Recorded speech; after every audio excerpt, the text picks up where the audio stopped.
한겨레 더정치 대선주자 인터뷰 시간입니다. 오늘은 첫 번째로 이재명 성남시장을 찾아왔습니다. 이재명 시장님 안녕하세요. 네, 환영합니다. 감사합니다. 감사합니다. 네. 시간 내주셔서 감사드리고요. 바쁘실 텐데. 네. 일단 와서 첫 인상이 이 시청 건물이 참 어마어마하네요. 네. 시청 건물은 어마어마한데 시장실은 아주 소박하지 않습니까? 아, 네. 뭐 그런 차이가 좀 있는 시민들의 놀이터로 제공되고 있어서 잘 쓰고 있습니다. 성남시청을 언제까지 사용하게 됩니까? 이거는 뭐 계속 쓰죠. 앞으로도 계속 네. 쓰게 돼 있군요. 요즘은 시민들이 하도 활용도가 높으니까 네. 너무 좋다고 잘 쓰자고 또 그렇게. 처음에 지을 때는 좀 호화청소로 비판을 네. 많이 받았었죠. 처음에는 이제 공무원들만 쓰니까 뭐 그리 필요하냐, 뭐 돈도 많이 들었는데 팔아치우자 뭐 이런 여론이 많았는데요. 지금은 뭐 보다시피 야외 스케이트장도 만들고 또 개방도 많이 하고 또 놀이터가 되다 보니까 거의 뭐 시민들의 복지 문화시설이 돼 있습니다. 네. 출마 관련해서요. 네. 자, 대통령을 왜 하려고 하시는지, 왜 이재명이어야 하는지 이런 질문을 한다면 뭐라고 답변하시겠습니까? 뭐 대통령도 그 직위 자체를 또 권력과 명예 또 자기 이익을 위해서 추구하는 사람들도 상당히 많을 것 같습니다. 네.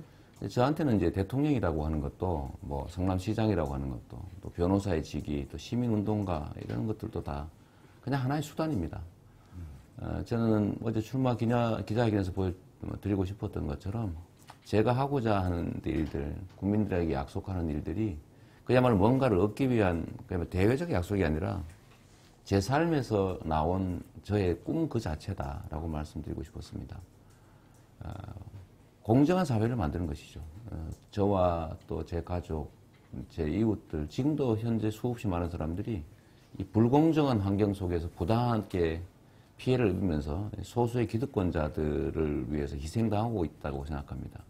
그런 불평등, 불공정, 격차, 또 불법 이런 것들을 좀 청산하고 모든 사람들이 억울한 일이 없는 공정한 사회를 만드는 게 제 필생의 꿈인데 근데 공정한 사회를 만드는데 다른 사람은 잘 안 되고 나 이재명만이 할 수 있다. 이렇게 네. 주장하시는 이유가 있나요? 그냥 보면 알지 않습니까? 예를 들면 정치 권력 자체를 위해서 싸우는 것인지 아니면 정말로 사람들의 희망을 위해 싸우는 것인지. 제가 우리 사회가 공정하기 위해서는 사실 거대 기득권하고 싸우는 게 필수적이지 않습니까? 네. 근데 우리 사회의 거대 악들 또는 거대한 기득권들하고 싸우지 않으려면서 그들과 함께 공생하거나 또는 그들의 종속되어 있으면서 공정한 사회를 만든다고 말하는 것은 사실은 구두선에 불과하죠. 제가 그래서 최근에 우리 사회의 가장 큰 기득권자는 이제 정치 권력도 아니고 군사 권력도 아니고 재벌 권력이다. 재벌과 함께 재벌과 싸우는 것, 또 재벌의 기득권을 철폐하는 것, 재벌 체제를 해체하고 기업들이 그야말로 공정한 경쟁을 하게 하는 착한 기업을 거듭나게 하는 것, 이게 중요한 과제인데 저는 일부 정치권에서 상당히 유력한 분들이 재벌을 제재하려는 게 아니라 말은 제재하려고 그러면서 실제로는 재벌의 이익을 추구하는 걸 보고 정말 좌절하고 있습니다. 네, 알겠습니다. 자, 비슷비슷하게 이어지는 질문일 네. 수 있는데요. 2017년 대통령 선거가 이제 갑자기 치러지는데 지금 유권자들이 대통령 후보한테 요구하는 게 있을 것 같아요. 네. 이걸 해달라. 역시 같은 건가요? 재벌 해체를 그렇습니다. 요구한다고 보십니까? 공정사회 건설이죠. 공정사회 건설이다. 적폐청산 공정사회 건설이 핵심적 시대 과제이고 이번 촛불 민심 또는 국민의 열망이라고 생각합니다. 알겠습니다. 자, 궁금한 게요. 2004년에 수배 중일 때 네. 성남시장 출마를 결심하신 그런 장면을 책에다 써놓은 걸 네. 제가 봤는데요. 2004년 3월에 수배 중에 교회 지하 기도실에서 네. 어떤 눈물의 그 도시락을 네. 먹으면서 이제 성남지립병원을 위해서라도 내가 반드시 성남시장에 출마해야 되겠다. 네. 이렇게 밝혔다고 이제 책에 써놓으셨는데요. 말씀도 이제 여러 번 하셨죠. 네, 그런데 하나 궁금한 게 이런 게 있습니다. 자, 대통령 출마를 결심하시게 된 이런 아주 구체적인 계기가 있는지 이런 질문을 드리는 이유는 혹시 대선 주자 여론조사에서 지지도가 높이 나오니까 그럼 나도 해도 되나 보다라고 이렇게 불려나오신 거는 아닌지. 그런 측면이 전혀 없다고는 할 수 없죠. 그런 측면도 있습니다. 네, 이게 저는 시장이나 대통령이나 뭐 국회의원이나 큰 역할의 차이가 없다고 보는 사람입니다. 말씀드린 것처럼 공정한 사회를 위해서 제가 판검사보다는 인권 변호사의 길을 선택했고 또 네. 필요해서 시민운동가의 길을 갔고 또 그러다 보니까 그것보다는 직접적으로 권력을 갖고 시민들이 원하는 바를 이뤄내는 것이 더 낫겠다고 해서 제가 시장이 되기로 했고 또 시장이 된 다음에 시장으로서 역할을 총력을 다했는데 여전히 이제 국가 권력, 특히 정부와 부딪히면서 한계를 많이 느끼고 있었는데 공정한 사회를 만들기 위해서라면 이 모든 것들이 하나의 수단일 뿐이죠. 근데 대통령이라고 하는 우리나라 최대 권력, 최고의 권력을 만약에 갖게 된다면 그 자리가 좋아서가 아니라 더 많은 힘으로 더 빨리 더 큰 성과들을 낼 수 있겠다. 더 빠르게 더 더 근본적인 공정사회를 만드는 계획을 할 수 있겠다고 믿게 된 것이죠. 제가 대통령을 하지 말자라고 마음먹은 것도 아니고, 네. 시장이라고 하는 게 나한테 주어진 최고의 역할이니까 총력을 다했고, 좀 더 나은 도구를 제가 쓸 수 있다면 당연히 그 도구를 쓸 텐데, 만약에 전혀 불가능한 상태에서 그런 얘기를 하는 것 자체는 헛된 꿈이지 않습니까? 네, 물론이죠. 그런데 국민들께서 저를 호출해 주시고 일부에서 그렇다면 우리가 대통령으로서 충분히 할 수 있는 상황이기 때문에 그렇다면 우리가 거기 요구에 부응하는 것도 제 역할을 하는 것이다 이렇게 생각하게 된 것이죠. 이 대선 출마가 실현 가능한 어떤 나의 목표도 될 수 있겠다. 또 내가 대통령을 이러이러한 명분으로 내가 하고 싶다라고 국민들한테 설명을 할 수 있겠다. 네. 뭐 이런 생각을 하시게 되는 거는 시기적으로 대략 언제쯤이신지요? 한 재작년, 이제 재작년이 됐죠. 재작년 연말 정도인 것 같습니다. 그 전에, 무슨 계기가 있었습니까? 2015년 연말이네요.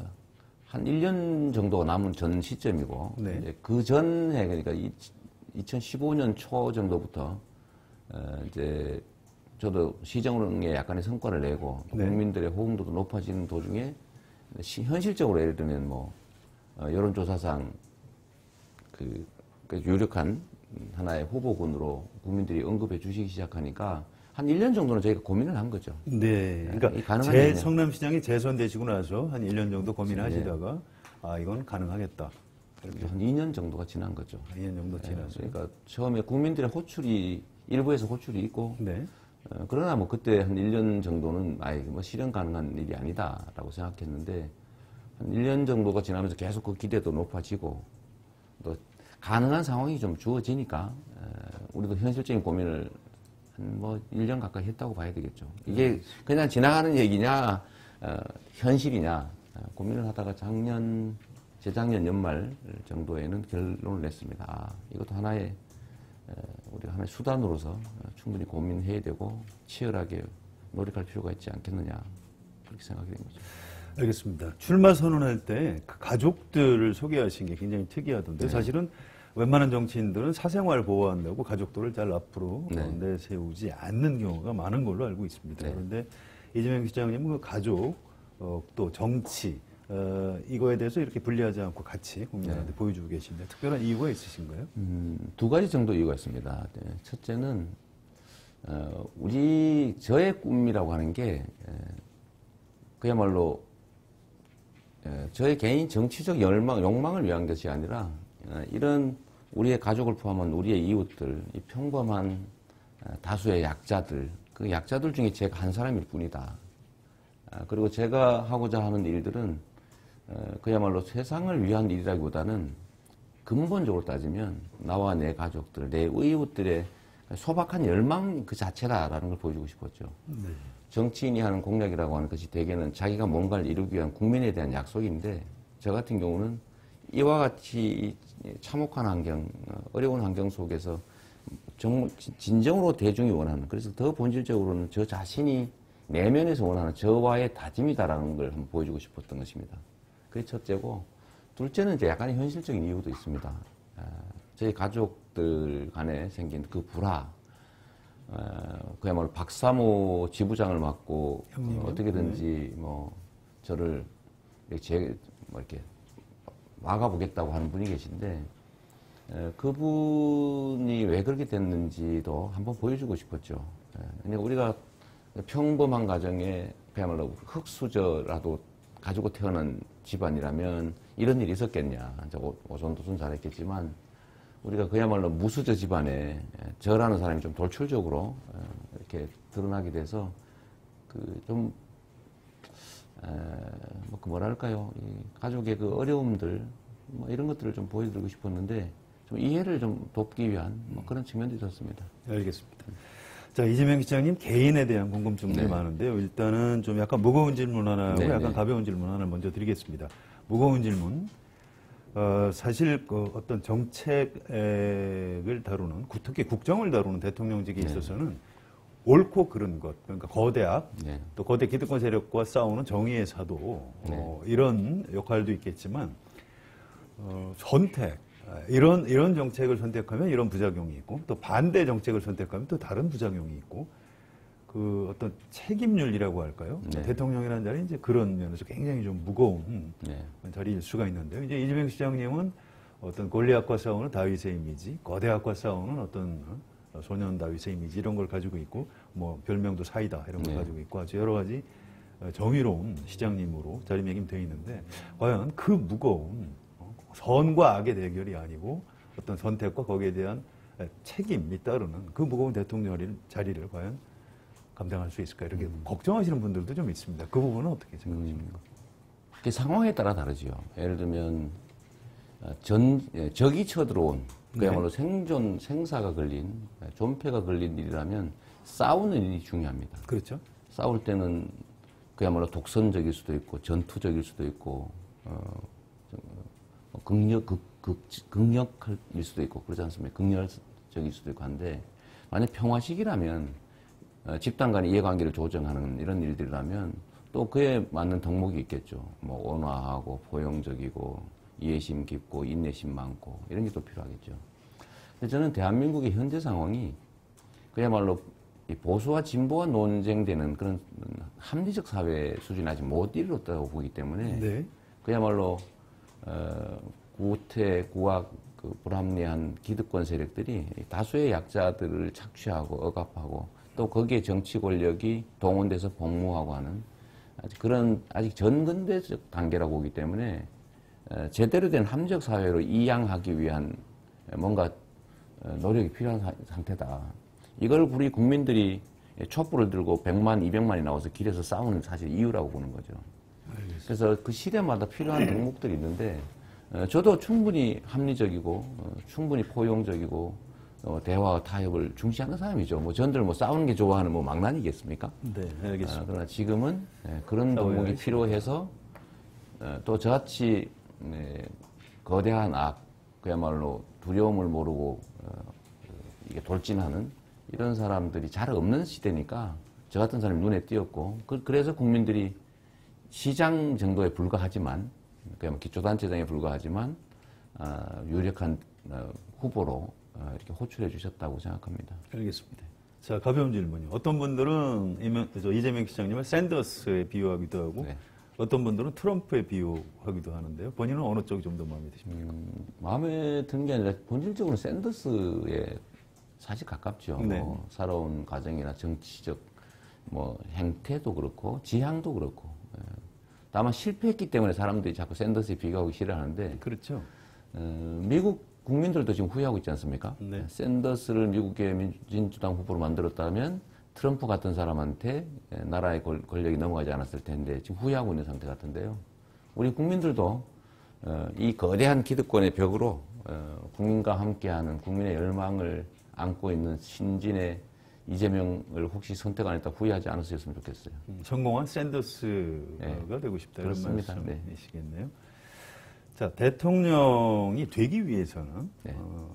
대통령을 이제 혼자 뭐 단기 필마로 출마할 수도 있겠습니다만 아무튼 거대한 이제 정당과 네. 의회 이쪽에서 이제 뒷받침도 많이 받아야 되고요. 아무튼 그쪽에 경험도 좀 많이 받아야 되는데 중앙정치 경험이 너무 없다. 이게 약점이다. 네. 그러니까 되는 과정에서 네. 자, 이거 어떻게 극복하실 겁니까? 첫째로는 중앙정치 경험이 많으면 다 마모가 돼가지고 특성이 사라집니다. 네, 그런가요? 예. 오히려 그것이 장점이 아니라 약점으로 작용하는 경우가 많았죠. 여의도 개구리라고 불리기도 하지 않습니까? 무슨 뜻이죠? 여의도만 들어가면 국민들을 안 보고 자기들끼리 편지어서 마치 엄청나게 중요한 얘기들이라고 하는데 국민들이 볼 때는 황당한 사소한 얘기인 경우가 많죠. 네. 뭐 편의 문제라든지 또 세력들의 문제라든지 뭐 대립과 갈등과 분열도 보면 국민들이 보면 저게 무슨 차이인지 아무런 느낌이 없는 거죠. 그냥 본인들은 그게 엄청나게 중요한 일인 거예요. 그것보다는 오히려 국민들 속에 가까이 있으면서 국민들의 뜻을 제대로 대변하는 그런 사람들이 오히려 각광받는 시대가 된 것 같아요. 예를 들면 트럼프도 그렇고 샌더스도 그렇고 아웃사이더 이런 뭐 거. 아웃사이더, 변방. 이게 중앙 정치권에서 보면 변방이고 아웃사이더인데 네. 국민들의 이 입장에서 보면 국민에 가장 가까운 존재들이죠. 그래서 정말로 극적인 변화가 필요한 시기에 진짜 변화는 변방으로부터 오는 겁니다. 그 역사적 경험 아니겠어요? 그리고 중앙 정치 경험 얘기를 해서 그런데 지금 예를 들면 성남시 같은 경우에 새누리당이 민선 5개에 압도적으로 많았습니다. 네. 4명이 더 많았죠. 그런데 저는 그걸 국민들의 힘으로 그들이 뭐 100% 삭감 뭐 부결하고 있을 때 국민들과 함께 우리 시민들과 함께 손을 잡고 그걸 다 이겨냈거든요. 진정한 개혁이라고 하는 게 진정한 공정사회라고 하는 게 이 기득권의 거대한 벽과 저항을 뛰어넘어야 되는데 그 정치인끼리 협의하고 타협해서 그게 가능하겠습니까? 지금까지 못했지 않습니까? 지금 야당이 다수당이 된 현재 1년이 다 돼가는데도 불구하고 실제로 낸 성과는 거의 없죠. 국회 선진화법, 뭐 그것도 현실적인 장벽이겠지만 그것보다는 결국은 타협, 뭐 절차, 뭐 이런 것들 너무 중시하다 보니 그래 된 건데 이걸 국민과 함께 싸워서 어떻게든지 현실의 벽을 넘는 게 정치고 이 정해진 틀 속에서 합리적으로 잘 일하는 거라면 그건 관료가 하는 일이죠. 정치는 원래 기존에 있는 이 현상을 힘을 들여서 어려운 걸 해결해 나가는 게 정치죠. 그러려고 정치하지 뭐하려고 관료 말고 또 정치를 꼴겠어요. 오히려 중앙 정치 경험이라고 하는 게 저는 지금의 대한민국의 현실에서는 그야말로 70년 적폐청산과 공정사회 건설이라고 하는 이 혁명적 변화의 시기에는 오히려 장애 요소가 된다고 생각하고 저는 정당의 후보가 되려고 하는 거지 새로운 정당을 만들려는 사람이 아닙니다. 그렇죠. 그러니까 정당의 후보, 즉 컨트롤 타워가 되거나 아니면 그 정당이 대표하는 선수가 되려고 하는데 그러면 제가 후보가 되면 그 정당과 함께 가겠죠. 네. 자, 그 부분은 다시 한번 여쭤보기로 하고요. 지금 당장 궁금한 게 대통령 후보로 나서겠다 이렇게 이제 출마 결심을 할 때 우리가 보통 왜 도원 결의라고 하나요? 어떤 그 동지들하고 이제 같이 뜻을 모아서 야 우리 한번 해보자 뭐 이런 장면들을 묘사하는 경우가 많은데 이재명 시장님은 어떻습니까? 지금 어떤 이재명 대통령 만들기에 같이 나선 사람들 동지들이 있나요? 많지요. 소개 좀 해주실까요? 손가락 혁명군들. 네. 저는 이름 없는 다수의 국민들이 저의 진정한 동지라고 생각합니다. 제가 여의도를 중심으로 한 기존 정치권을 재편하는 방식으로 기존 정치의 이 기득권을 넘어설 수가 있겠습니까? 네. 그건 경쟁 자체가 불가능하죠. 아예. 그래서 저는 출발 자체를 그 여의도에서 제 정치적인 중앙 정치가 시작된 것도 아니고 결국은 국민 속에서 시작됐기 때문에 이 기조를 잃으면 안 된다고 생각합니다. 국민들 속에서 그야말로 작은 실천을 하고 대한민국의 진정한 변화를 바라는 지금은 소수지만 이 열망을 가진 이 국민들이 저의 정치 동지들이죠. 네, 알겠습니다. 쉽게 답변해 주시네요. 자, 대통령에 당선이 된 이후에 국정을 이끌어가는 데는 어쨌든 그 수많은 참모들과 또 장관, 전문가들의 도움이 현실적으로 이제 많이 필요할 텐데요. 자, 장관이나 청와대 참모들을 주로 정치인들 또는 관료 또는 뭐 학계 이런 전문가들 이런 사람들 중에서 어느 집단을 주로 기용할 생각이신지요? 저는 현장의 실천가들을 주로 쓰고 싶어요. 어떤 사람들이죠? 예를 들면 노동부 장관은 노동운동을 하는 노동자들 중에서 시키고 싶습니다. 네. 예를 들면 문화부는 문화활동가들 속에서 이걸 제3자적 입장에서 논평하는 사람들이 아니라 행동하는 사람들 속에서요. 그러니까 문화부 장관이면 뭐 배우라든가 가수라든가 실제 문화인들을 말씀하시는 건가요? 그건 뭐 너무 그건 지엽적이고 뭐 그걸 포함해서 이걸 비평하던 행정관료, 행정관료는 행정을 하면 되죠. 시키는 일 잘하면 되니까. 예. 예. 또 정치인들도 하나의 행동가일 수도 있긴 합니다. 입법하는 사람들이니까. 네. 근데 그걸 꼭 정치, 관료, 전문가 이렇게 제한하는 것은 오히려 안 좋고 오히려 현장에서 실제로 이걸 집행하는, 행동하는 그런 사람들 속에서 주로 찾고 싶습니다. 알겠습니다. 자, 경선과 관련해서 몇 가지 좀 질문을 드릴게요. 네. 경선 후보 등록하면 성남시장직을 어떻게 하시나요?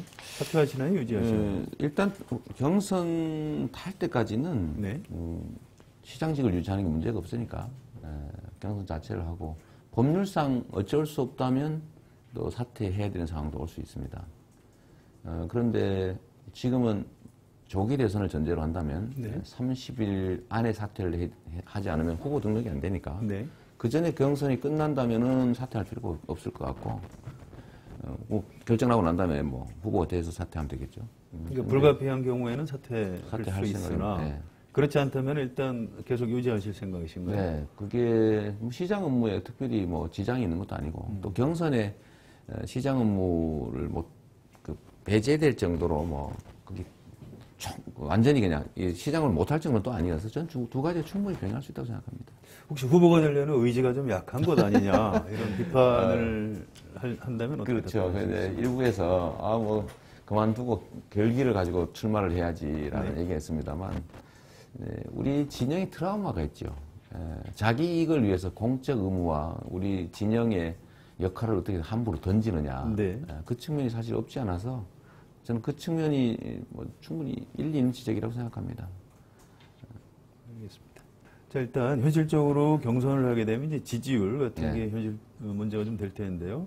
촛불 전국에서 이제 급상승세를 탔다가 탄핵안 가결 뒤에는 좀 꺾였고요. 네. 지금은 이제 약간 고착돼 있는 그런 상황인데. 촛불 국면에서는 이제 과거의 적폐를 청산하기 위한 이제 전쟁을 치르는 것이었고 네. 그 과정에서 제가 국민들의 그 뜻에 부합하는 주장 또 행동을 했기 때문에 동료 의식이 매우 높았던 것 같아요. 네.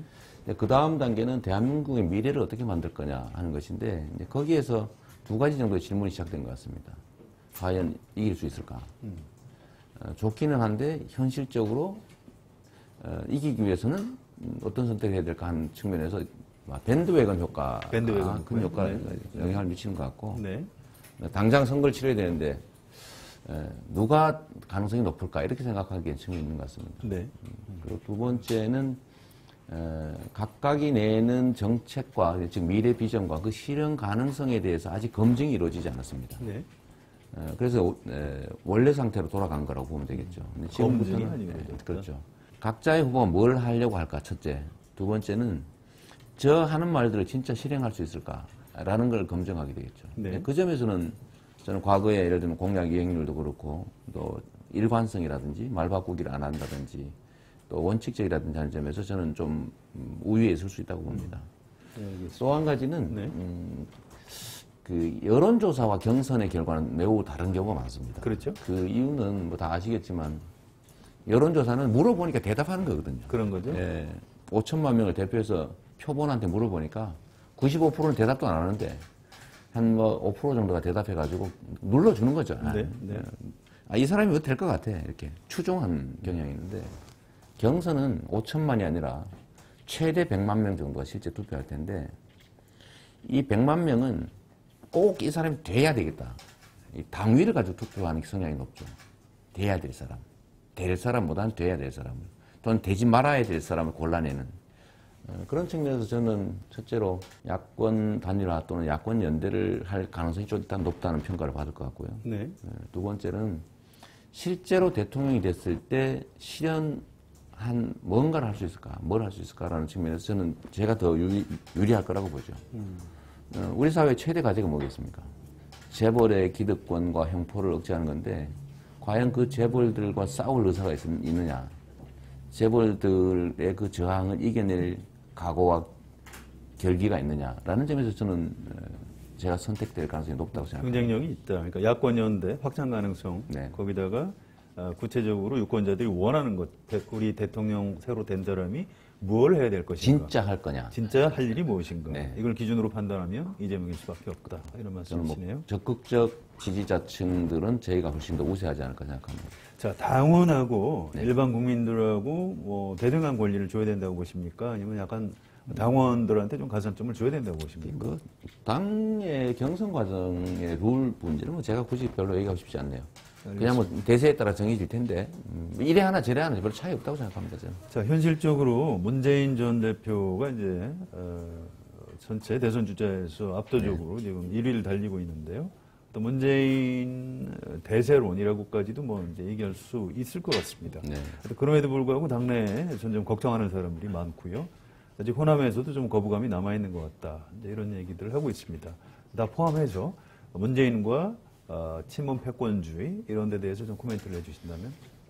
저는 뭐 당의 권력을 가진 측이 뭐 약간의 어드밴티지를 누리는 건 뭐 당연하다고 보고 있으니까 네. 뭐 그에 대해서는 별로 비판하고 싶지 않습니다. 다만 이제 우리는 특정인을 대통령 만들기 위해서 또는 특정 정치 세력들의 이익을 위해서 우리는 정치를 하는 사람들이 아니기 때문에 이 시대가 요구하는 것이 뭔지, 국민들에게 절실한 요구가 뭔지를 좀 거기에 좀 더 집중하고 또 그걸 위해서 우리들의 정치인들 자신들의 이익을 조금 내려놓을 필요가 있다고 생각합니다.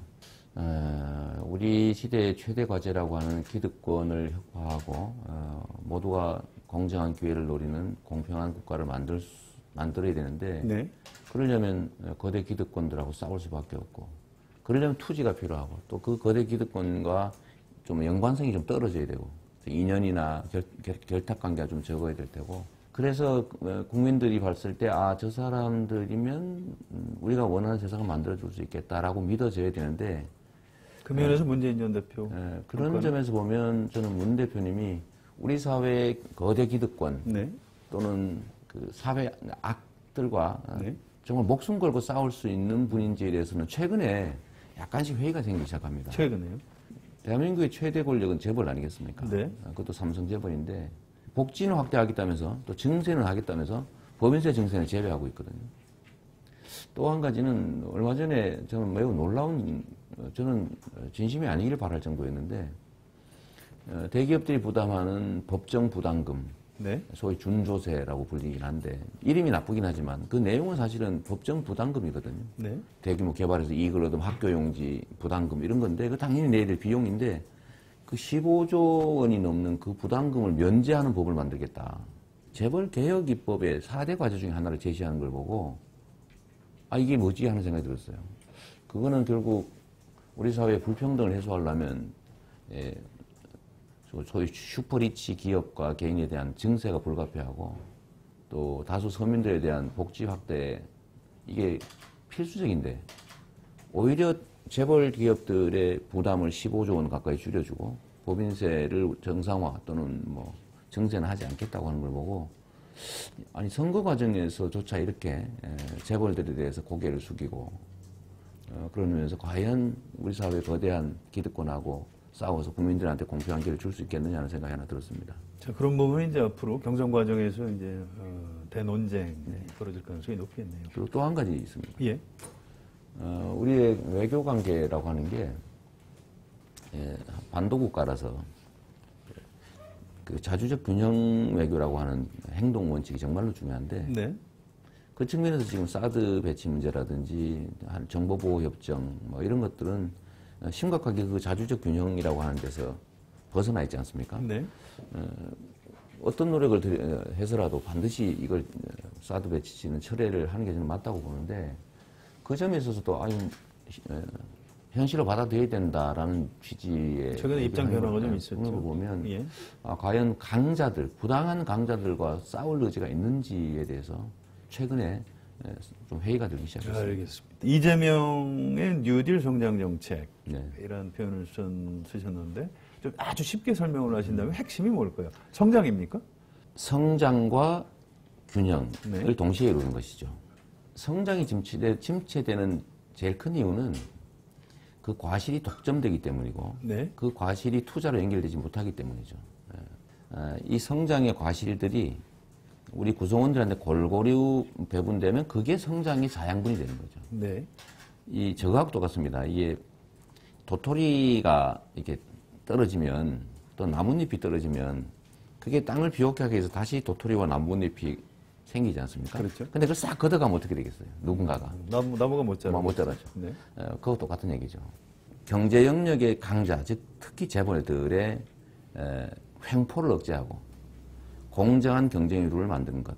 두 번째는 노동자를 보호하고 노동권을 강화해서 노동자, 즉 가계소득의 몫을 늘리는 것. 세 번째로는 과도한 초과 이익을 세금으로 환수해서 국민의 복지를 증진시키는 걸 통해서 가처분 소득을 늘리면 경제의 순환이 이루어지고 실제로 기업들도 투자할 때가 생기겠죠. 자, 예, 이 부분은 그 출마 선언할 때 또 밝히셨고요. 앞으로도 또 밝히실 기회가 있으리라고 봅니다. 우리나라 이제 성장률이 갈수록 점점 떨어지고 있는데요. 이게 상당히 좀 구조적인 이유가 있다 이런 진단들이 있는데 대통령 임기 중에 실현 가능한 어떤 성장률 목표치를 어느 정도 생각하시고 계신지요? 글쎄, 저는 성장률을 과거처럼 무슨 7%니 뭐 이렇게 하는 건 무슨 거짓말이라고 보고요. 그렇죠. 747 시대가 그러니까 이게 불가능한 얘기들을 해서 국민을 현혹한 것인데 사실 대한민국은 이미 선진국이 있죠. 선진국의 성장률 3%면 결코 적은 게 아닙니다. 사실은. 근데 이 성장의 몫이 국민들한테 골고루 돌아가기만 하면 그 성장률도 사실 더 개선될 수도 있지만 지금처럼 한쪽으로 너무 쏠리니까 사실 수요가 사라지고 그러다 보니까 결국 땅이 메말라서 농사 자체가 안 되는 상황으로 지금 가고 있는 거 아닙니까? 저는 현재 성장률이 이제 2%대인데 3%뭐 중반 정도까지는 충분히 만들 수 있다고 봅니다. 그러니까 거시경제 차원에서 우리나라 국가 경제를 어떻게 진단하시는지에 대한 질문인데요. 일본처럼 이제 소비 절벽, 인구 절벽 때문에 잃어버린 20년으로 가고 있다 이런 진단이 있습니다. 동의하시는지? 맞습니다. 명확하게 일치하죠.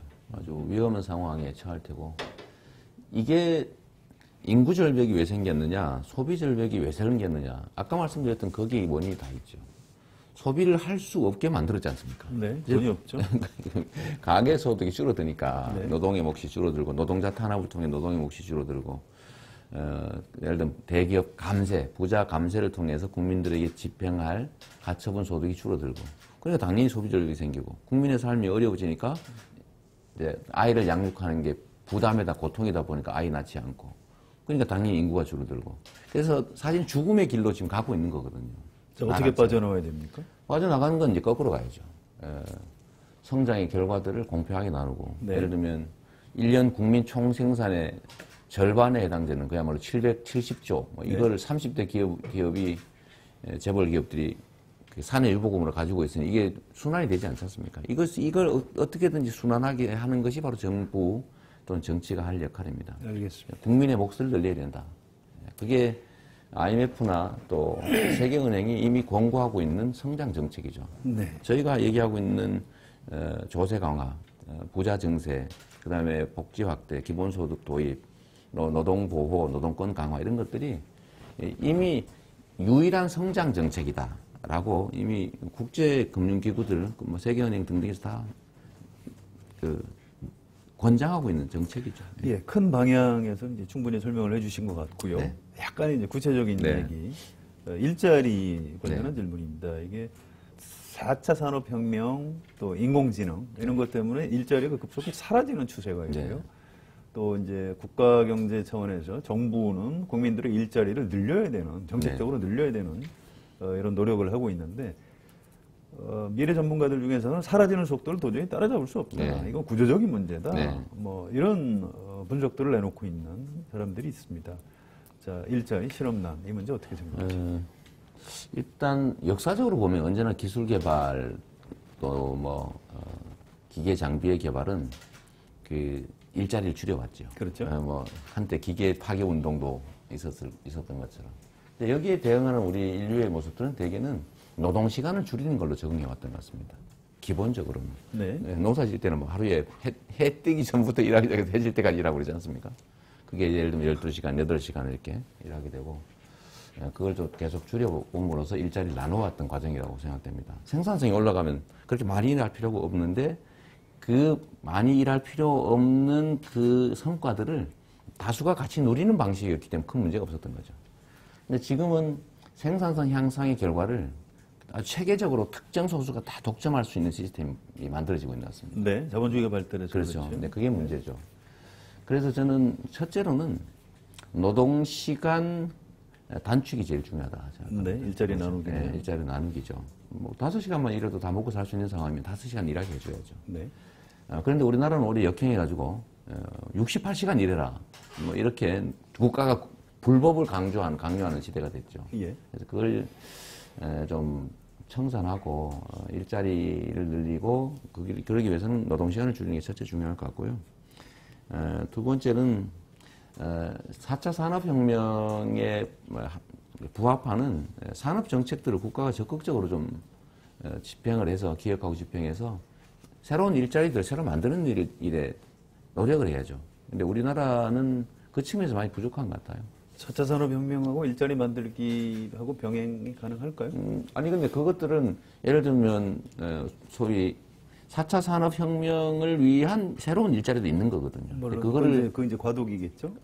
아니 4차 산업혁명이 완수된 단계라도 그 4차 산업혁명을 유지하기 위해서 인력도 필요하죠. 새로운 일자리가 필요하다. 그러면 기계를 만들면 기계 운전하는 사람이 필요하고 기계 수리하는 사람이 필요하고 기계를 만드는 사람이 필요한 거와 똑같죠. 새로운 일자리가 필요하다. 근데 거기에 외국과의 경쟁에서 지금 많이 밀리고 있기 때문에 문제인 것이고 세 번째는 일자리가 줄어드는 환경에서 우리가 해야 될 근본적인 대책으로는 역시 기본소득 제도를 도입하는 게 제일 중요하다 이렇게 생각합니다. 예. 그 질문은 그렇지 않은데 네. 지금 드리려고 했습니다. 자, 기본소득 공약 내용에 대해서는 이제 여러 차례 소개가 됐기 때문에 네. 오늘 다시 여쭤보지 네. 않겠습니다. 다만 안희정 충남지사가 국민은 공짜밥을 원하지 않는다. 세금을 걷어 나눠주는 복지는 안 된다. 뭐 이런 비판이 있었고요. 네. 양쪽에 도와주는 분들 간에 뭐 논쟁이 지금 벌어지고 있는데 네. 제가 보기에는 뭐 좀 근본적인 철학의 차이가 있는 것 같기도 하고요. 자, 어떤 차이가 있는 겁니까? 저는 안희정 지사께서 원래 공화국을 매우 강조하시는 분이잖아요. 그렇죠. 민주공화국. 헌법조문은 1조까지만 읽으셨는지 모르겠는데 34조까지만 좀 더 읽어보도록 말씀드리고 싶어요. 34조가 뭐죠? 34조 2항에 이런 얘기가 있습니다. 국가는 국민의 복지 증진을 위해서 노력해야 된다. 네. 이게 뭐냐면 세금은 국민이 내는 것이고 국가는 국민이 내는 세금으로 국민의 삶을 개선하기 위해서 그걸 대신 쓰는 것이죠. 예를 들면 국가방위, 안보 소위, 그다음에 질서 유지 등 이 필요한 영역에 먼저 쓰되 적게 쓰고 네. 최대한 아껴서 국민의 삶을 개선하는 영역에 써라. 이게 세 번째가 복지인데 이게 국가의 의무이고 복지를 확대하는 건 세금을 내는 국민의 권리인 거죠. 이걸 공짜라고 하면 안 되는 겁니다. 나눠준다는 것은 내 거를 나눠주는 거를 보통 주는 걸 나눠준다고 하잖아요. 근데 권리자인 국민들한테 원래 그들이 가지고 있던 권리를 배분하는 것을 어떻게 나눠준다고 말할 수 있습니까? 주는 게 아니죠. 그건 의무를 이행하는 겁니다. 예. 그런 어리치 시키는 거네요. 그러니까 본래 가지고 있는 그게 거. 민주공화국 아닙니까? 그냥 공화국이 아니고 민주공화국. 그 원천은 국민이라는 것이죠. 알겠습니다. 자, 비슷한 또 비판이면서 네. 약간 이제 각이 다른 비판이 재원을 과연 어떻게 마련하느냐. 이게 성남시 단위에서야 가능하겠지만 국가라는 게 워낙 경직성, 경비가 많은데 그 재원을 과연 마련할 수 있겠느냐 이런 질문이 있습니다. 어떻게 답변하십니까? 지방자치단체와 중앙정부를 비교하면 경직성은 지방자치단체가 훨씬 높습니다. 네. 중앙정부의 통제, 또 수사, 감사, 뭐 엄청나게 촘촘한 감시망도 만들어져 있고 뭐 온갖 기준들에 의해서 사실 여지는 지방자치단체가 더 없지요. 그런가요? 그럼요. 또 현실적으로도 보면 자체 감찰 또는 수사 기능들이 아니라 상급기관, 외부 기관으로부터 감시를 받기 때문에 부정의 요소가 더 적습니다. 근데 국가기관은 반대로 훨씬 더 경직성이 덜하죠. 네. 그런 측면 하나 있고 두 번째는 이 경직성 경비 중에도 우리가 당연히 경직돼 있다고 생각하지만 실제로 아는 게 많습니다. 충남시는 똑같은 세금을 가지고 약 7% 정도 연평균 부채 청산하고 그 돈으로 다시 복지로 전환해가지고 1인당 10만 원 정도의 복지를 지금 하고 있는 중인데 네. 뭐 국가로 따지면 5조 원밖에 안 되는 거죠. 그런데 저희가 이제 새로운 시도를 한번 해봤어요.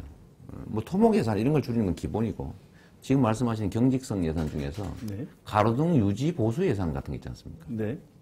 이거 당연히 경직성 경비죠. 그렇죠. 가로등 개수도 일정하고 고장나는 숫자도 통계적으로 일정하니까. 근데 제가 이걸 어떤 특정한 계획이기 때문에 작년 예산에서 25%를 삭감하고 운영해 봤어요.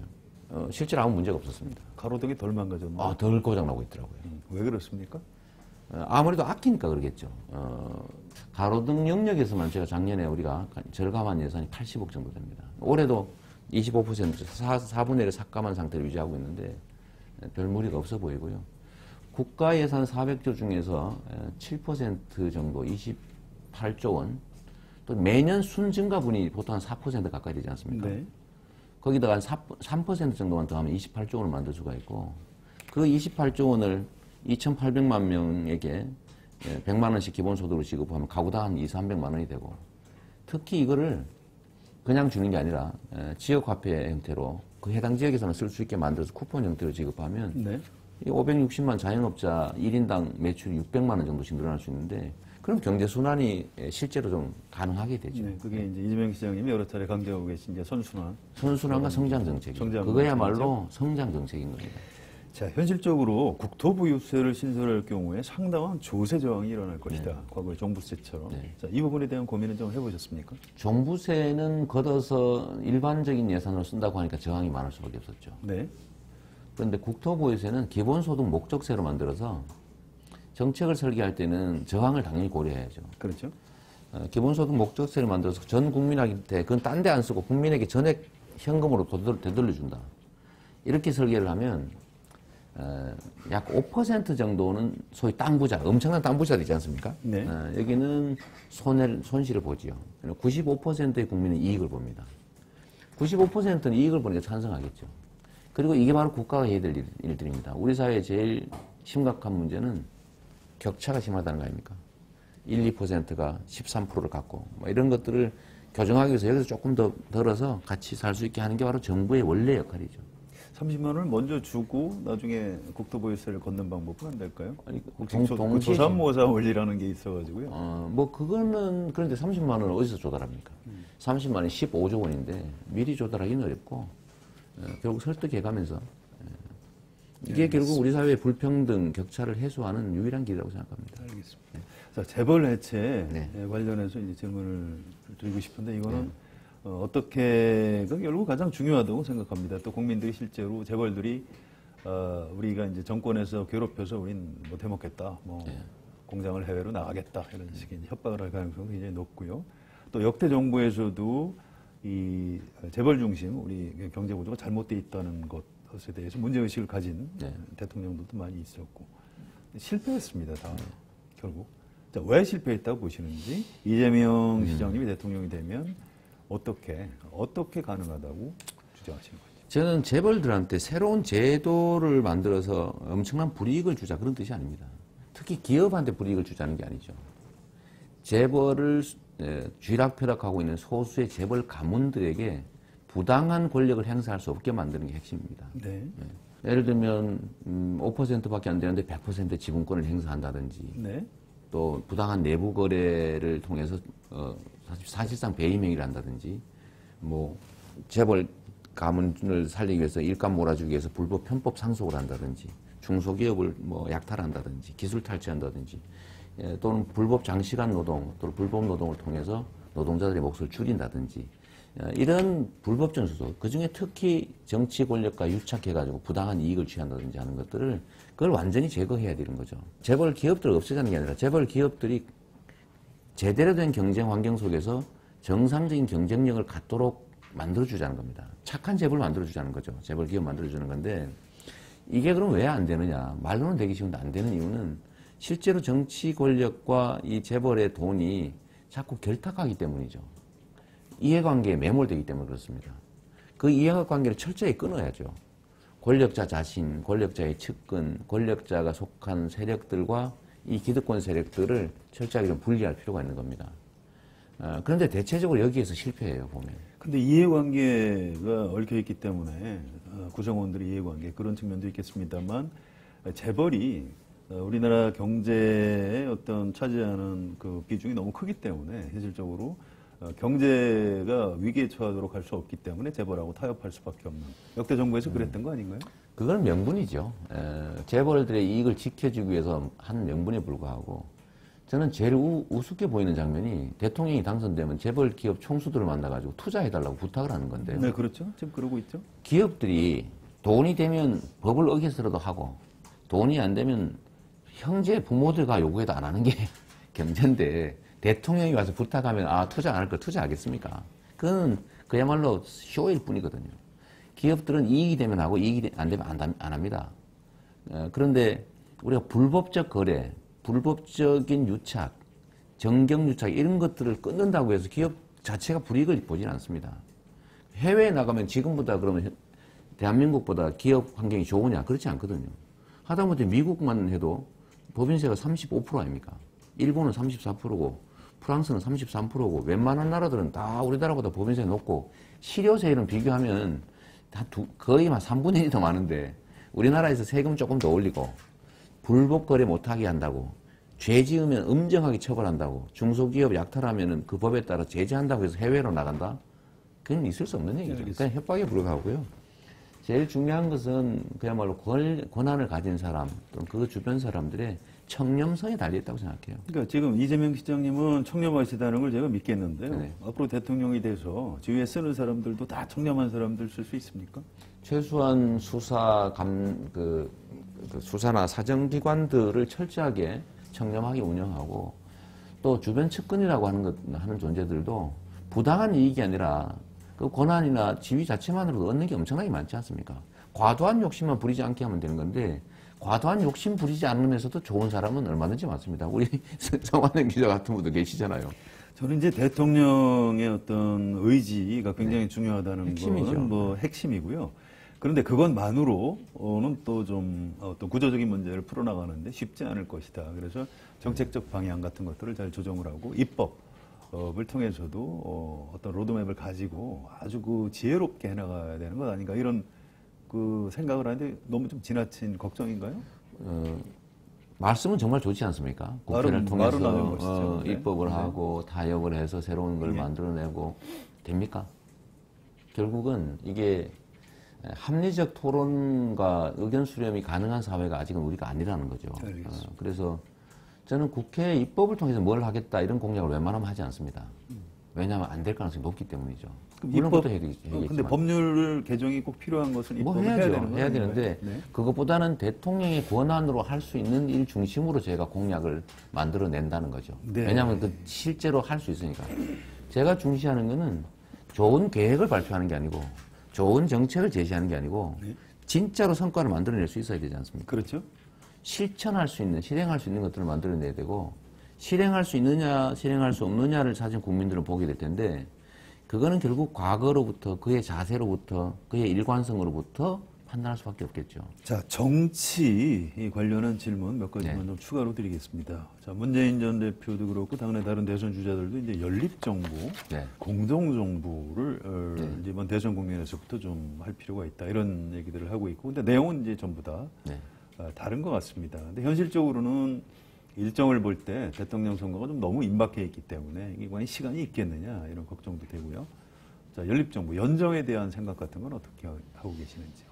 저는 뭐 기본적으로 야권이 단일 대우를 이루어서 승리의 가능성을 높여야 되고 네. 두 번째로 승리한 후에는 여소야대가 아니라 여대 야소 전국을 만들어서 국민이 원하는 것들을 그나마 다수의 입장에서 좀 관철해낼 필요가 있다. 네. 뭐 그것도 쉽지 않겠지만 그런데 만약 소수 여대 야소가 된다면 이긴들 뭘 할 수 있겠습니까? 그렇죠. 그래서 반드시 이제 연립 정권을 만들어내야 되고 네. 근데 그게 지금까지 했던 방식대로 후보 단일화 협상 또는 뭐 여론조사든 뭐든 이런 경쟁을 통해서 만들어내는 게 갈등만 생겨나게 하고 대립만 격화시켜서 실제로는 제대로 작동하지 못했고 야권 분열의 원인만 됐죠. 그렇죠. 그래서 이거를 좀 해결하기 위해서는 결선 투표제라는 걸 도입해 놓고 자연스럽게 단일화 될 수밖에 없으니까요. 그리고 그 전제로 야권 연립정부에 대한 정치적 합의를 이끌어내자. 이긴 사람 도와주고 진 사람은 다 집에 가는 게 아니라 진 측은 예를 들면 어떤 역할을 맡는다라는 기본적인 합의를 해놓으면 모두가 이길 수 있지 않습니까? 결선 투표제는 당장 실현이 되지 않더라도 정치적인 합의를 하자 그런 의미신가요? 결선 투표제를 도입해놔야 현실적으로 단일화가 자연스럽게 이루어질 수 있다라는 뜻입니다. 근데 지금 반대하는 정당도 많이 있고요. 또 중앙선관위에서도 어렵다고 난색을 피하고 있는 선관위는 뭐 법을 제정하는 쪽은 아니니까. 그렇죠. 그렇고 다른 정당, 새누리당이나 바른정당에서 새누리당 동의하는 것 같지 않던데요? 설득해야죠. 그러니까 민주당부터 입장을 정리하는 게 중요하지 않습니까? 민주당은 뭐 찬성한다고 그랬고요. 저는 그렇게 알고 있고. 근데 행동하지 않는 것 같은데. 아무튼 이 결선 투표제에 대해서는 이제 일반 국민들도 지금까지 안 했는데 왜 갑자기 선거를 2번 하느냐, 그 비용 누가 되느냐 이런 반론은 만만치 않더라고요. 그거는 지금까지 야권이 결선 투표를 계속 주장했고 문재인 대표께서도 주장을 했는데 지금 민주당의 태도가 네. 애매모호하니까 결국 그렇게 되지 않나 싶어요. 네. 자, 개헌에 대해서는 어떤 입장을 가지고 계신지 궁금한데요. 이 중에서 이제 현실적으로 대통령 선거 전에 개헌이 좀 어렵다고 봐야 될 것 같고요. 대통령 선거 이후에 이 권력 구조 부분을 어떻게 해서 개헌을 해야 되는 건지, 또 개헌이 과연 될 건지 되지 않을 건지, 뭐 이런 분석과 전망 이런 걸 좀 해주신다면 어떨까요? 지금은 뭐 당연히 국민들이 원하는 대로 권력 구조를 논의하는 개헌보다는 네. 어떻게 하면 국민들의 뜻이 제대로 반영되는 정치 제도를 만들 것인가, 현재 상태로 가능한 네. 개혁 입법에 지금 집중할 때라고 생각합니다. 물론이죠. 네. 차기에 저는 개헌 논의는 계속돼서 다음 정부 안에서는 좀 실제로 개헌이 좀 되면 좋겠습니다. 네. 그걸 뭐 개헌의 내용에 대해서는 각 정치 집단 또는 정치인마다 이해관계가 달라서 주장이 다 다르지 않습니까? 그렇죠. 그런데 저는 국민의 뜻을 존중할 필요도 있고 또 대한민국의 이 현재 비정상 사태를 좀 정리하기 위해서는 그냥 합의하지 않으면 아무것도 할 수 없는 제도보다는 그래도 대통령의 의지로 국민의 뜻을 반영하는 개혁이 이루어질 수 있도록 대통령제가 좋겠다는 생각을 하고 국민의 뜻은 대통령제가 대체적으로 좀 많다고 높죠. 보시는 거죠. 뭐 여론조사상 그렇고 네. 또 이게 남북 대치 상황이나 뭐 이런 여러 가지 객관적 조건 때문에 아무래도 지금 현재로는 저는 대통령제가 현실적이라고 생각합니다. 4년 중임 대통령제를 하더라도 현재 대통령이 가지고 있는 여러 가지 권력을 좀 분산해야 된다. 네, 그 말씀을 좀 마저 드리면 예. 그러나 단임제 대통령제가 가지는 이 국정의 단절 문제 때문에 한 번은 그래도 중간 평가를 하기 위해서는 중임제가 바람직하고 네. 아마 말씀하신 것처럼 너무 주황집권적이고 또 주황인 중에서도 대통령의 권한이 너무 많이 집중되어 있는 측면들이 있기 때문에 이거를 국가기관 간의 수평적인 좀 분권화 이런 것 좀 필요하겠고 지방자치를 강화해서 중앙의 권한을 좀 지방으로 분산시킨다는 측면에서 분권을 좀 강화하고 또 우리 이 변화되는 상황에 맞춰서 저는 노동자와 중소기업 또는 뭐 이 산업 구조 이런 문제에 대한 또 국민들 기본적 인권에 관한 얘기들을 좀 현대 사회에 좀 맞게 좀 반영하고 좀 인권을 강화하는 쪽으로 네. 좀 내용은 가면 좋겠다 이렇게 생각합니다. 대통령이 되시면 정부 대통령의 어떤 권한을 이용해서 개헌안을 내는 용의가 있으신가요? 물론이죠. 알겠습니다. 자, 개헌보다 더 어렵다는 선거제도 개편에 네. 대한 견해는 어떠신지? 우리나라의 모든 문제는 사실 이 정치 권력자들의 부패 또는 이기심에서 시작되는 것 같고 네. 그러다 보니까 정경유착도 생기는 거죠. 이기심을 가지는 잘못된 정치인들을 국민들이 눈뜨고 볼 수밖에 없는 상황도 이 표의 등가성이 보장되지 않는 비정상적인 선거 제도 때문이죠. 국민을 눈치 보는 게 아니라 당 또는 당의 실력자의 눈치를 보면 되는 사회이니 이게 민주적인 사회가 될 수가 없습니다. 그래서 표의 등가성이 보장되는 선거제도를 만드는 게 가장 시급한 일이라고 생각이 되고 그래도 가장 합리적 제도라고 보여지는 게 뭐 저는 독일식 정당 명부 비례대표를 좀 네. 대폭 확대해서 국민들이 원하는 만큼 그 권력을 정치권에서 나눠 가질 수 있도록 하는 게 제일 중요한 것 같습니다. 알겠습니다. 그걸 그 방향에 대해서는 전문가들이나 일반 국민들도 동의하는 사람이 많은데 지금 이제 그 법률 개정을 그렇게 하려면은 국회의원들이 해야 되는데 네, 쉽지 않죠. 예, 국회의원들이 이제 자기가 다음에 바로 낙선할 수 있는 제도 개혁은 잘 하지 않으려고 하는 이 엄청난 그 딜레마가 있습니다. 자, 이 부분은 어떻게 풀어야 될까요? 언제나 기득권자들과 또 다수의 국민들의 뜻은 부딪히고 그럴 때 대개는 또 기득권자들의 의사가 관철되고 물론이죠. 그래서 국민들은 또 정치 불신하고 그렇죠. 혐오하고 이탈하고 그렇죠. 작순환이죠. 그런데 가끔씩 극적인 현상이 벌어지지 않습니까? 이번에 새누리당 의원들은 싫지만 어쩔 수 없이 탄핵 의결에 참여했죠. 네. 그게 아주 묘하게도 국민들이 원하는 탄핵 여론 78%와 일치하게 234명이 그렇죠. 찬성했습니다. 결국 정치는 국민의 뜻이 국민들이 힘만 가지면 관철된다는 의미이기도 한데요. 거기에 저는 이 기득권자들의 저항을 이겨내고 국민의 뜻이 관철되게 하려면 결국 정치 지도자들 중에 그 민주적 사고를 가지고 국민의 뜻을 존중하는 사람의 태도와 의지가 중요하다고 생각해요. 네. 예를 들면 대통령이 어떤 제도를 만들어야 되겠다. 당연히 국회에서는 반대하겠지만 국민들과 함께 힘을 합쳐서 그 압박해서 관철해낼 수 있겠죠. 국민들 스스로도 해내는데 국가 권력을 중에 가장 중요한 권력을 차지한 대통령이 국민의 손을 잡고 국민과 함께 기득권들을 하나씩 이렇게 타파해 나가면 저는 못할 일이 없다고 생각합니다. 가능하다 그런 말씀이시네요. 저 성남에서 실제로 해냈으니까 작지만 그렇죠.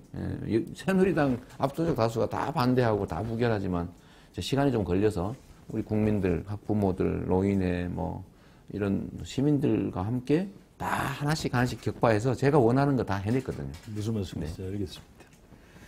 자, 그런데 대통령이 이제 국민들하고 한편이 돼서 기득권을 이제 부숴나간다. 굉장히 그 아름다운 그림인데요. 그런데 우리나라 지금 그 정치 어떤 발전 과정을 보면 아직도 사실은 의회 민주주의, 정당 민주주의가 아직 제대로 한번 정착돼 본 적이 없는 그런 상태라고 이제 지적하는 사람들도 있고요. 네. 또 이제 직접 민주주의 요소를 가미는 할 수 있으되 우리나라처럼 정당 민주주의, 의회 민주주의가 제대로 확립되지 않은 상태에서 직접 민주주의 요소를 너무 많이 도입할 경우에 나타나는 문제점이 있을 수 있다. 이런 지적을 하는 전문가들이 있습니다. 자, 이 부분에 대한 생각은 좀 어떠신가요? 저는 기우라고 생각합니다. 원래는 민주주의 이념에 의하면 국민들, 나라의 주인들이 직접 의사결정하고 집행해야 되는데 본래는 그렇죠. 다만 네. 이제 지리적 한계, 네. 또 규모 한계 때문에 대의제도, 네. 대리인을 뽑는 것도 아니겠습니까? 그런데 이게 마치 절대 진리처럼 얘기돼서 결국은 직접적으로 국민들이 우리 공동체 문제에 대해서 의견 내고 집행에 참여하고 책임을 묻고 하는 것들이 그렇게 하면 안 되는 것처럼 인식되고 있어요. 그런데 이미 이제는 정보통신수단의 발달과 국민들의 민도가 높아지면서 지리적 한계, 규모의 한계를 이미 넘어설 수 있습니다. 뭐 전 세계에 있는 우리 국민들이 수백만 명이 동시에 접속해서라도 의견 표명하고 토의하고 결론 내릴 수 있는 상황이 됐지 않습니까? 그래서 저는 공연한 핑계라고 생각하고 예를 들면 국회에서 국회 선진화법 때문에 국민들이 원하는 입법을 못하지 않습니까?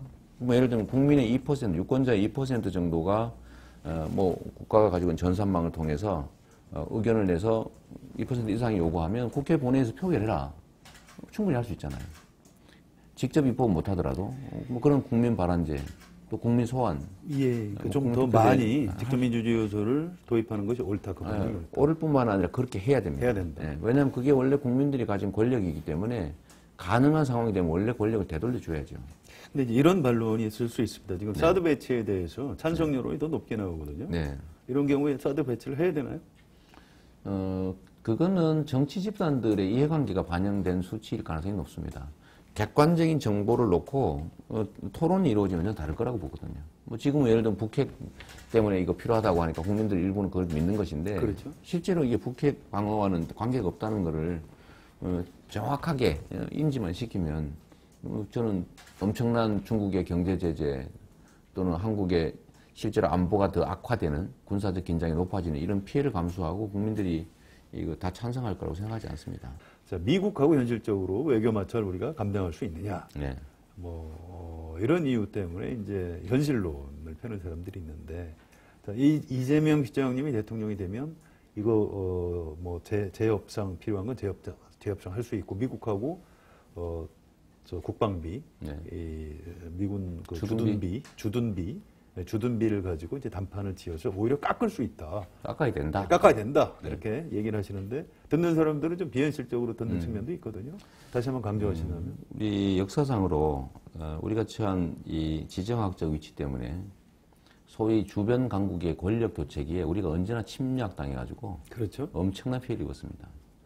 왜 그랬냐면 자주적 균형 외교라는 원칙에서 벗어나서 편향된 종속 외교를 한 결과물입니다. 네. 지금 이 주변 대한민국을 둘러싼 이 주변 강국들이 자국 중심주의 주창하는 강한 지도자들로 꽉 차 있는데 네. 그 안에서 우리가 중심을 지키지 못하고 한쪽에 편향되게 되면 다른 쪽으로부터의 압력을 견뎌낼 수가 없습니다. 예를 들면 미국의 압력이 높으니까 미국이 원하는 대로 안 하면 어떡하느냐. 그러면 중국의 압력은 어떻게 견딜 것이며 러시아의 압력은 어떻게 견디겠어요. 그러니까 어려우니까 못한다라고 할 게 아니라 어렵기 때문에 모든 걸 던져서라도 그걸 이겨내는 게 정치 지도자가 할 일이죠. 그렇죠. 힘든 거 안 하겠다고 이미 정해진 거 어려우니까 어떡하겠냐 이렇게 얘기하면 그 말로 대통령을 뽑겠습니까? 그래서 지금은 미국의 과도한 요구 때문에 사실은 미국에는 그야말로 공평한 우방 관계이기보다는 사실상의 종속 관계화 돼 가고 있고 특히 군사 측면에서 네. 또 일본에는 굴욕적 관계로 지금 전락해 가고 있잖아요. 그렇죠. 중국은 전략적 협력 관계가 아니라 이제는 전략적인 압박 관계가 돼 가고 있는데 네. 이것들을 되돌리기 위한 단초는 결국은 잘못된 결과물들을 제거할 수밖에 없는 거죠. 당연히 싫어하겠죠. 이미 뭐 자기들이 한쪽 팔 떼가기로 약속했는데 왜 팔 안 떼주냐 이러면 떼주지 않는 쪽으로 노력해야 되고요. 그래서 힘들지만 사드 배치는 다른 어떤 뭐 대안을 제시하든지 어쨌든 타협을 만들어서 뭐 원상복구하도록 하고 거기서 다시 출발해야지 지금 이미 기울어지고 깨진 상태를 그대로 유지하는 건 방법이 아닙니다. 전시작전 통제권이야 원래 당연히 환수하기로 합의돼 있던 거니까 하기로 했던 거죠. 그동안 되고. 이명박 박근혜 정부에서 뒤로 미룬 거고요. 그다음에 전자권 회수와 국방비 상승을 불러올 거다. 저는 이거 도저히 동의할 수 없어요. 네. 이미 국방비가 북한의 최소 7배, 10배 이상 우리가 지출하고 있고 군사력 비교를 해도 작년 2016년 기준으로 북한은 25위, 우리는 11인데 어떻게 미군 없으면 뭐 북한을 막아낼 수 없다 이런 소리를 할 수가 있습니까? 저도 사실 동의하지 않는데요. 그러니까 이제 그런 주장을 하는 사람들이 네, 있다. 그러니까. 그런 그래서 얘기. 이거를 네. 설명을 통해서 이렇게 이런 불안감을 해소하고 네. 자주 국방의 길로, 자주적 균형 외교의 길로 가기 위해서 정말로 이게 큰 노력을 기울이지 않으면 저는 역사적으로 우리가 국제적인 권력 관계 변동에 제대로 대응하지 못해가지고 결국은 침략의 그 아픔을 겪었던 그 역사가 다시 반복될 수 있다고 생각합니다. 알겠습니다. 좀 엄중하게 생각해야 될 시점입니다. 예. 세상에는 정치인들이 이거 하겠다 저거 하겠다 정책도 많이 제시하고 약속도 많이 합니다. 문제는 할 수 있느냐 하는 것이죠. 누군가한테 돈을 빌려줄 때도 전에 돈 떼어먹은 사람한테 다시 안 빌려줘야 됩니다. 자꾸 이 말했다 저 말했다 말 바꾸고 이런 사람은 그냥 일관성 있게 자기 주장하는 사람보다는 좀 신뢰도가 떨어지는 게 낫죠. 정치인은 담보도 없고 보증도 없습니다. 오로지 그 사람을 믿어야 됩니다. 결국 그가 과거에 해왔던 일들, 그가 과거에 공직자로서 했던 선과 또 그가 공직자로서 공적 권한을 남용한 일이 있는지 이런 것들을 잘 보시는 것이 실제로 앞으로 우리를 위해서 한 저 약속들이 지켜질 수 있는지 없는지를 결정하게 될 겁니다. 저는 지금까지 제가 한 말들 다 지켰습니다. 100%가 아니라서 아깝긴 한데 공약 이행률은 역시 대한민국 역사에 없는 96%였고 저는 제가 한 말들 굳건하게 지켜나가고 있습니다. 앞으로도 그렇게 할 겁니다. 제가 하는 약속들은 국민들 위해서 하는 약속이 아니라 제가 살았던 그 처참한 사회적 약자들의 삶, 또 우리 가족과 이웃들이 겪고 있는 현재의 그 고통들을 벗어나게 하기 위해서 제가 제 스스로에게 하는 다짐입니다. 그 다짐들을 저는 버릴 수도 없고 또 지키지 않을 도리도 없습니다. 열심히 할 생각입니다. 진정한 변화, 강자들의 횡포가 없는 약자들 다수가 꿈과 희망을 가질 수 있는 공정한 사회. 모든 사람들이 원하는 것이겠지만 저의 내면의 다짐이기도 합니다. 함께 공정한 사회 만들었으면 좋겠습니다. 감사합니다. 수고하셨습니다. 감사합니다. 네, 감사합니다. 네, 네, 네.